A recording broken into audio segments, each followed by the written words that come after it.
آپ کی اس بستی میں جو منعقد ہوا،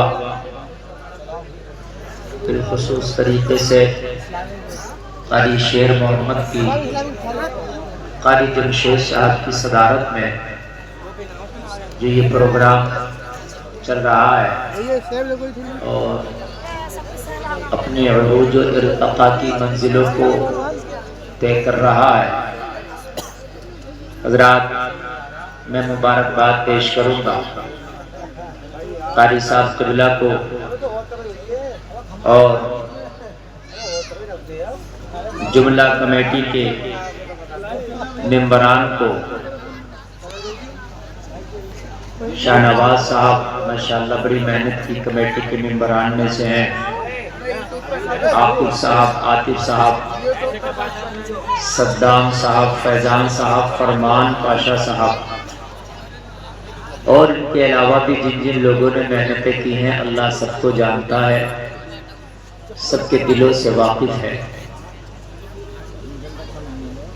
آپ دیکھ رہے ہیں سید صاحب قبلہ تشریف فرما ہے، قاری شیر محمد صاحب قبلہ تشریف فرما ہے، دیگر علماء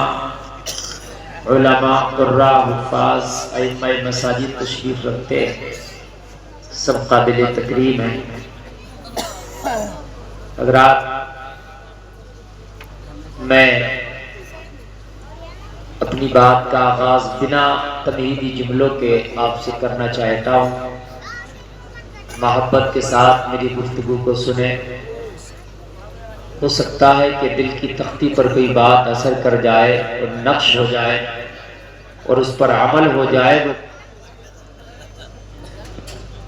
اس لیے شور بالکل نہیں، بالکل بیلنسنگ بنا کر رکھیے۔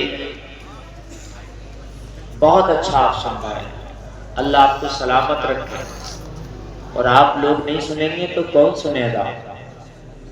آپ لوگ جس بستی سے تعلق رکھتے ہیں، اس میں بڑے بڑے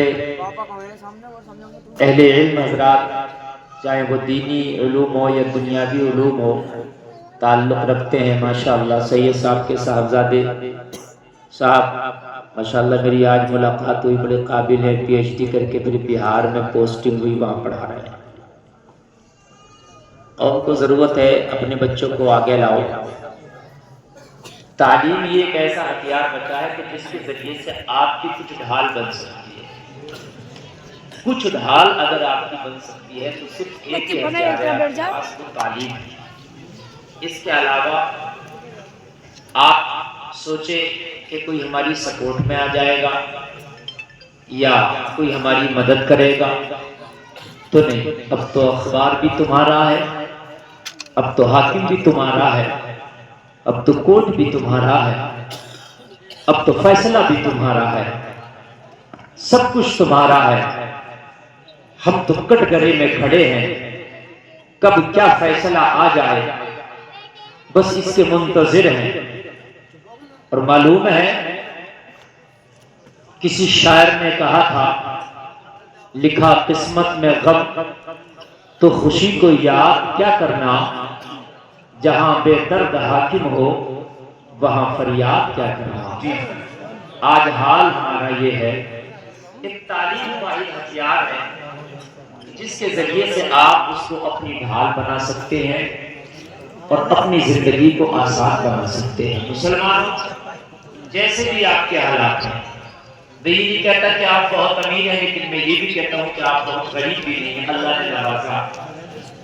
اور مسلمان ہمیشہ تاریخ یاد رکھو، امیر کم رہے ہیں، غریب زیادہ ہے۔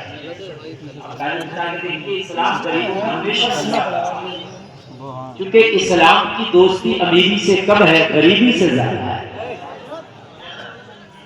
اسی لیے میرے نبی نے غربت کے ایام کو پسند کیا۔ آپ نے سنا ہوگا کہ نبی نے پیٹ سے پتھر باندھ دیے، جب صحابہ نے کبھی بھوک کی شکایت کی اور آقا کی بارگاہ میں عرض کیا، رسول اللہ